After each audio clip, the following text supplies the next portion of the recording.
all that glitters is not gold, and such is the case for these guys. Welcome to WatchMojo.com, and today we're counting down our picks for the top 10 worst character redesigns in video games.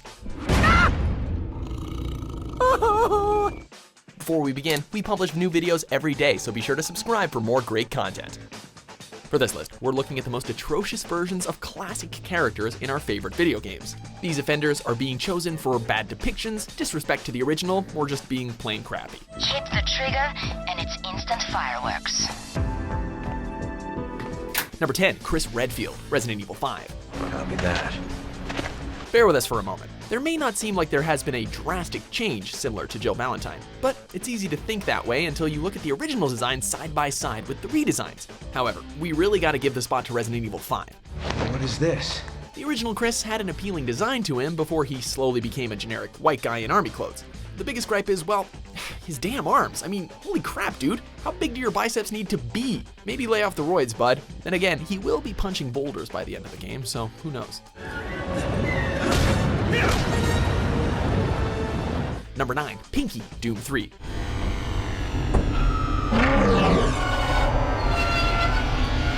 In retrospect, Doom 3 was kind of like puberty for the franchise. It was different than what Doom originally was, and it wanted to be edgy and dark. This approach also affected the designs of the various demons you'll encounter, such as the Pinky. This menacing beast has been known for charging at the players and dealing massive damage in close combat. So how was this monstrosity transformed from a 2D horned demon into a 3D one? How did we go from vicious teeth and panic-inducing rampages to some fleshy-looking thing with cybernetic legs? It just doesn't look scary, and it doesn't really look like the Pinky either. Number 8, Edward Carnby, Alone in the Dark. My God. Who the hell am I? Don't act surprised to see this on the list. Everyone knows this was coming up one way or another. Well, maybe not because no one played the game, but anyway. What made Edward Carnby so appealing in his design was how he fit into the game's world, tying into the gothic atmosphere and bizarre color schemes. With the 2008 version, well, what the hell happened? I don't have your stone, and f*** you anyway. We got this grimy looking guy who says some of the dumbest lines ever to be spoken in a video game. Not only does he look silly, but he sounds silly and acts silly. Sorry, Atari, we can't take this seriously. I'm the light bringer. I'm the f***ing universe. Number 7, Tiny Tiger, Crash of the Titans. Crash, I really am cross with you. I'm just trying to do my job, and you go and cause all this chaos. I'm sorry, but I'm gonna have to eat your face. Fans of the original Crash games remember this muscular feline for being a vicious and threatening menace, until you notice his low intelligence, of course. His stupidity became the butt of most jokes in later games, until we hit Crash of the Titans. I wish some sort of reconciliation was possible here. Activision produced heavy redesigns of all the characters, even some parodying celebrities, like Crunch impersonating Mr. T. The worst of them all, though, was Tiny, who turned into none other than Mike Tyson the Tiger. Tiny is supposed to be the bane to Crash's Batman, but instead we were given another stereotypical joke that's been done too much for too long. Come on. Stop! No more, please! Number 6, Joanna Dark, Perfect Dark Zero. Who do you fight for? I'm freelance. Really? We understand this game depicts a younger Joanna, but there's no reason to deviate from the protagonist's original look. Before, Joanna was a mature woman, short hair, and dressed like a secret agent. She was respectable and could be compared to the likes of James Bond. After playing this one, though, you'll find it's not really the same Joanna Dark that you knew and loved.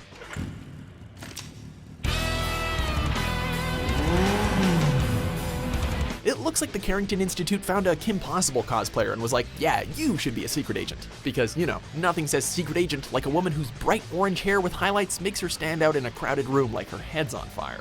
Jangly! This ends here. You? Number 5, Rad Spencer, Bionic Commando. I stopped the execution. You put me in prison in the first place. I followed your orders. There seems to be a running theme here in old games desperately trying to appeal to modern audiences. Bionic Commando may not be the longest running franchise on this list, but it's still fun to go back and play occasionally. Series protagonist Rad Spencer looks like the embodiment of a cheesy sci-fi movie from the 1980s, and we wouldn't really have it any other way. So why did the 2009 remake completely drive away that look? Because trends and focus groups, that's why. We've still got one problem. It fell in line with what many other games were doing, giving our protagonist dreadlocks, angsty attitude, edgy style, etc.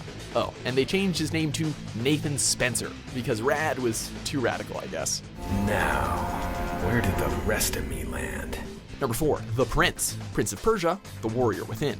You will never reach our shores alive. For your sake, you better hope I don't. As one of the oldest video game icons to appear on this list, it's interesting to go back and look at all the changes in appearance our hero has been through. But, like going through old yearbook photos, there's always that one you wish would just kinda go away. Enter The Warrior Within, a game that stripped the prince of any charisma and replaced it with an angsty dude. Yeah, I know, get in line, right? If our enemy is unarmed, we offer them a sword. This prince was just trying too hard to be edgy and violent without any personality. Luckily, the later years were a bit kinder to the prince.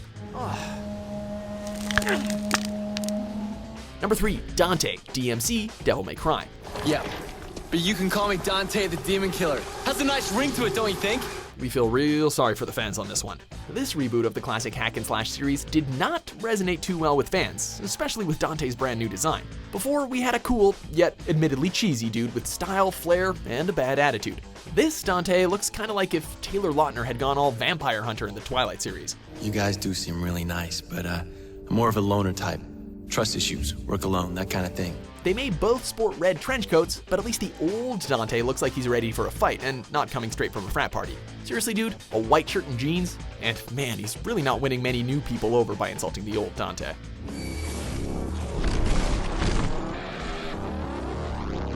Not in a million years.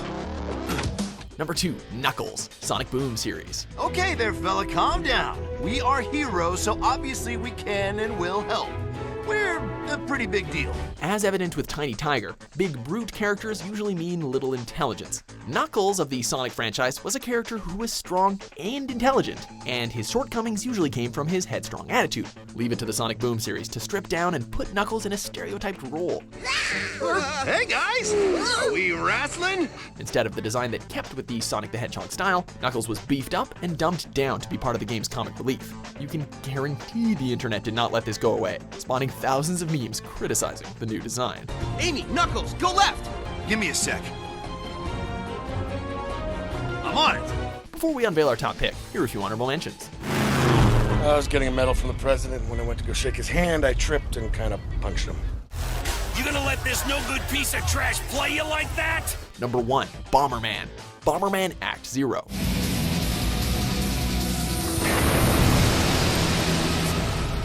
What have we done to deserve this? Bomberman has always appeared as a goofy, lovable guy who just likes to blow stuff up in straight lines. He's downright adorable with pink shoes, round hands, and a little antenna. So, in a questionable effort to get grittier with the franchise, damn you, turn of the millennium, Hudson Soft unleashed Bomberman Act 0 on the world, turning our cute little bombardier into an angry-looking android with an oversized hand that shoots explosive plasma balls or some shit. You win. Not only was our favorite character changed, but his world was as well, shifting from bright and cheerful to post-apocalyptic wasteland. A Bomberman game this was not, nor will it ever be considered one, officially. Ready? Start. Do you agree with our picks? Check out these other great clips from WatchMojo and subscribe for new videos every day.